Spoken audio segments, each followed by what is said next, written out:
Hey there, welcome back. Tonight, we look at an article, Ruben, in the Washington Post, dated December 5th, 2022, titled Crisis of Student Health Much Faster Than We Realize. And this article comes at a time as we're finishing up this fall semester, Ruben. I'm not sure about you, but there are still students, and you know what? Even teachers. Right away, I was going to share that one of the pieces of this article that I wasn't too strong with was not enough attention towards the teachers, because we also have mental health issues, as you know. But it focuses on students, and again, as we shared in the past in this at the site here, this channel, that this is a crisis still going on. In this article, it talks about that 75% of schools are still dealing with it. 60% of schools are saying that fighting is increased. There's other disruptions that are happening besides fighting. There's kids who are not focused and who are leaving class and so forth. The one thing that really stuck out to me, Ruben, was the piece regarding suicide. They follow this young lady, I'll just call her Lucy.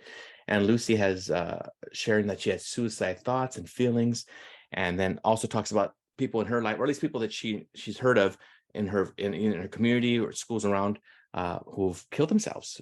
And then we're seeing that since 2019, it's actually females who are young women who are in school who are dealing with these suicide thoughts and feelings and acting out on it. Now, young men are too as well, but the percentage is much more with young ladies, up to about 30%. They're saying in the article, where boys like up to 4%, but still an increase even for boys. And so they do share that, hey, one of the things we could do is train our teachers to talk to students, to help them out in this area. And I thought to myself, that sounds great, but that's just another piece put on teachers' plate. So right there, I was a little concerned about for teachers. Definitely the students need the help. There are schools, there are programs like in your school, and I know they have these wellness centers that are opening up at, I know with LAUSD and throughout California, but not happening in other states. I was surprised to know, like in Montana, sometimes they ship kids to other states to get help, because the crisis is so extreme. So many kids are dealing with depression, thoughts of suicide. And so, yes, the kids definitely need help. Yes, people need training to come and talk to the kids. There's not enough mental health care people out there to help our kids. So this is definitely a crisis. We need to definitely look at that and help these kids, but also help teachers. What do you think, Rup? Is there a question in there somewhere? The question to you is, what stirred your heart when you read this article? Well, I reflect on the interview that we had with Edward Portillo a couple of months back about mental health crisis, and specifically in the classroom and among teenagers maybe. And so I'm not sure if I'm keen on what you mentioned about training the teachers to talk to the students specifically, or going in depth, because there's professionals for that. Sure. And I know the article dealt with, we don't have enough professional help to deal with all the schools and all the students. Sure. I understand.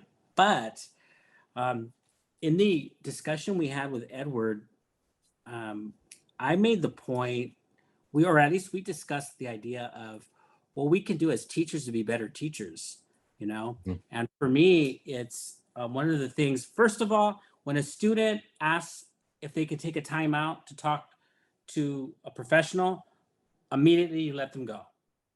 Yeah. There goes my lesson plan for the day. That's okay.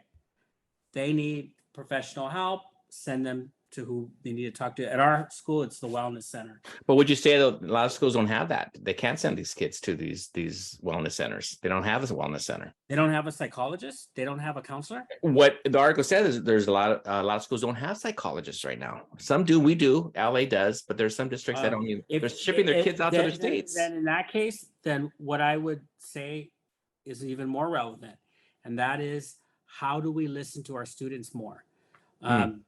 And so what happens is, we get these papers, we get these journals, or we get this work from our students, and we take a week or 2 or 3 in some, returning this work to them.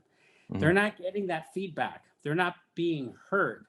And I submit to you, Jacob, that we immediately give back their work and immediately hear them. So Yeah. this week we did an article, we discussed an article about writing the essay, Is the Essay Dead? And I suggest that we do maybe less big essays and we do more speaking. We do more, not so much speeches, but presentations of students coming up, talking, preferably in groups where they Right. present and they plan a speech or a presentation in a group and they turn it into a performance of some type. Yeah.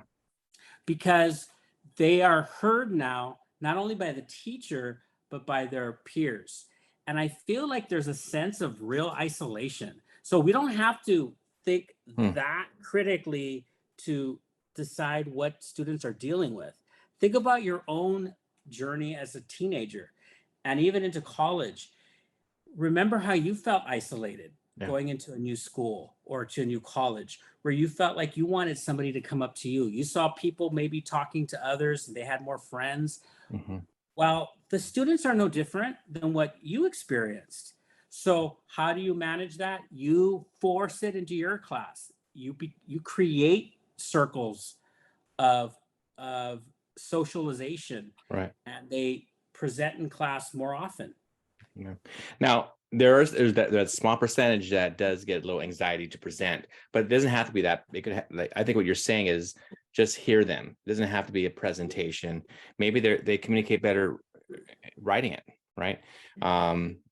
Because I just did a paper on in psychology regarding people who are serial killers and what went wrong, like what went wrong in their lives. And the students are the ones who asked me to do it. And I said, oh, I should listen to the kids here. They want to do a paper because, the Dahmer series is really big on Netflix. But Ruben, if an oral piece is not something they feel comfortable with, at least listen to what they're saying regarding what they want to write about.